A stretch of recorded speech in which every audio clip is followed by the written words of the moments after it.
Suportado sang Manibela Panay ang Public Utility Vehicle Modernization Program o kan PUVMP, apang luyag sang mga ini nga may mangin pagbago sa guidelines ni, ilabi na ang mandatory consolidation. Sa interview sa K5 News FM Iloilo kay Mr. Warren Gangoso, ang presidente sa nasambit nga grupo, iya ginpayag nga kinamatarong sa mga operator kag driver kon luyag nila magbiyahe bisan wala sa korporasyon o kon kooperatiba. Nagala umini nga sa ila petisyon nga gin-file sang Desyembre 2023, mangin eye-opener ini kag makatandugmaan sa balatsagon ni Presidente Ferdinand Bongbong Marcos Jr.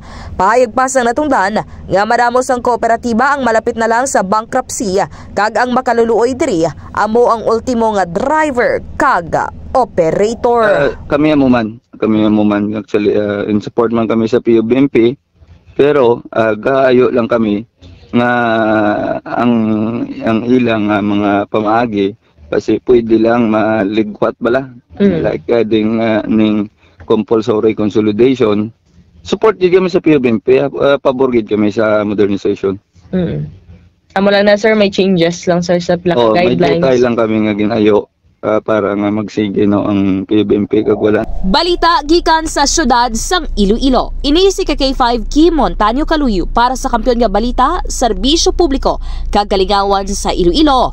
K5 News FM.